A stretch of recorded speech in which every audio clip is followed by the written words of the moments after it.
নিমন্ত্রণ ছিল একজনের আর আমরা চলে গেছিলাম 4 জন। তো চলো welcome back to my channel, ভিডিওটা শুরু করা যাক। আজকে হচ্ছিল শনিবার, আমাদের একজন স্যারের ছেলের জন্মদিন হচ্ছে রবিবার।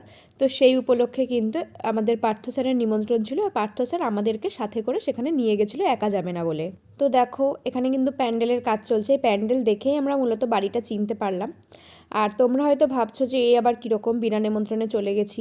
বিষয়টা সেরকম না, স্যারের সাথে আমাদের অনেক ভালো সম্পর্ক, কলেজের সবাইকে তো ইনভাইট করা সম্ভব না। আর যেহেতু অনুষ্ঠান রবিবার, সেই জন্য আমরা আগের দিন যেতেই পারি, ওই জন্য আমাদের একদমই কিন্তু খারাপ লাগেনি। তো এখানে দেখো অনেক সুন্দর করে কিন্তু প্যান্ডেলটা তৈরি হচ্ছিল, কমপ্লিট হওয়ার পর এটা দেখতে আরও অনেক বেশি সুন্দর লাগবে। এরপর আমাদেরকে রুমে বসতে দেওয়া হয়েছিল, তো আমরা সবাই বসে গেছিলাম। আর এই যে এই বাচ্চাটারই ছিল জন্মদিন, তো ওর জন্য কিন্তু অনেক কিছু গিফট নেওয়া হয়েছিল, তো সেগুলোই দেওয়ার জন্য ওকে ডাকা হয়েছিল। এখানে গিয়ে আমরা কিন্তু বেশিক্ষণ ছিলাম না, খুব অল্প টাইমে ছিলাম, কিন্তু আমাদের খুব ভালো লেগেছিল। স্যার এবং স্যারের ওয়াইফ দুজনের বিহেভিয়ার ছিল অনেক ভালো। তো ওর জন্য যে গিফটগুলো নিয়ে যাওয়া হয়েছিল সেগুলো তোমাদেরকে একবার বলে দিই। এখানে ছিল একটা র্যাকেট, তার সাথে ছিল হচ্ছে কর্কের একটা পুরো সেট, আর এর সাথে কিন্তু ছিল একটা চকলেটের বক্স। তো বাচ্চাটা এটা দেখে খুবই খুশি হয়েছিল। আমরা দেওয়ার পরপরই কিন্তু খেলতে শুরু করে দিয়েছিল। সত্যি বলতে পার্থ স্যার কাল রাতে একবার ফোন করলেন, করে বললেন যে এরকম ব্যাপার, যেতে হবে। তো আমরা আর না করিনি, আমরা চলে এসেছিলাম। আমরা কিন্তু কারোর বাড়িতে এরকম ঘুরতে যেতে খুবই পছন্দ করি, তো সেই জন্যই কিন্তু আমরা চলে এসেছিলাম। আর এখানে দেখো পার্থ স্যার কতটা ভালো, উনি এসেছেন একজনের বাড়িতে, এসে নিজেই আমাদের কিন্তু খাবার সার্ভ করছিলেন। আজকে অনেকটা সকালেই কিন্তু বাড়ি থেকে বেরিয়েছিলাম, সেজন্য খেয়ে বেরানো হয়নি। তো আমি যখন এই স্যারের বাড়িতে আসছিলাম, টোটোতে বসে বসেই কিন্তু আমি দুটো কচুরি এবং তরকারি খেয়েছিলাম। তো সেই জন্য কিন্তু আমার খুব একটা খিদে ছিল না। আর স্যারের বাড়িতে এসে দেখছি যে স্যাররাও এরকম আয়োজন করেছে, এখানে ছিল পরোটা, তরকারি আর চমচম, আর তার সাথে ছিল একটা রসগোল্লা। তো খাবারটা অনেক টেস্টি ছিল, যার জন্য পুরোটা কমপ্লিট করে নিয়েছিলাম। রসগোল্লাটা লাস্টে পুরোটা খেতে পারিনি, তো ওটা বাদ দিয়ে বাকি সব কিছু খেয়ে নিয়েছিলাম। আসলে খাবার নষ্ট করতে কিন্তু খারাপ লাগে। আর এরপরে আমরা ওখান থেকে বেরিয়ে এসেছিলাম, বেরিয়ে এরপরে যাব আমরা কলেজে। তো সেই জন্য আমরা কলেজের উদ্দেশ্যেই যাচ্ছিলাম। আমাদের কলেজ থেকে স্যারের বাড়ি খুব একটা দূরে নয়, তো আমরা ভাবলাম হাতে যখন সময় আছে তখন কলেজটা মিস করব না, কারণ অ্যাটেন্ডেন্সের একটা ব্যাপার থাকে।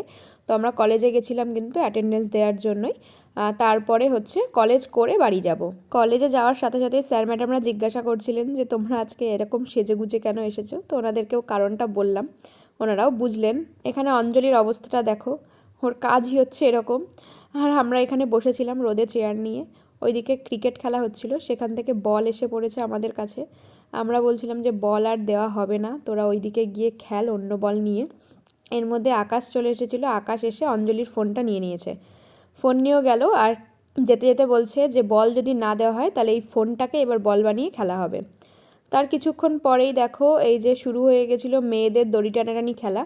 তার আগে কত রকম ভঙ্গিমা হচ্ছিল, মানে স্যার বলছে যে হাতে ব্যথা লাগবে, এরকমভাবে হাতের কিছু ব্যায়াম করে নিতে হবে তার জন্য। তো এখানে মেনলি ফার্স্ট ইয়ার এবং সেকেন্ড ইয়ারদের মধ্যে খেলা হচ্ছিল।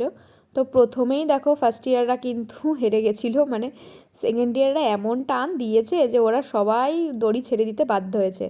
এরপরে আবারও সেম, মানে সেকেন্ড ইয়ারের স্টুডেন্টরা, মানে আমাদের ক্লাসের স্টুডেন্টরা একটু বদমাইশি করেছে, ওরা ছেড়ে দিয়েছিল। আর এইখানে দেখো এই খেলাটা বেশ ভালো হয়েছিল। এটা হচ্ছে first year versus first year, দুই দলই ছিল ফার্স্ট ইয়ারের। এদের মধ্যে যে লড়াইটা হচ্ছিলো সেটা ছিল একদম হাড্ডাহাড্ডি, এরকমটা দেখতেই ভালো লাগে। এই যে এইভাবেই চলছিল খেলাটা।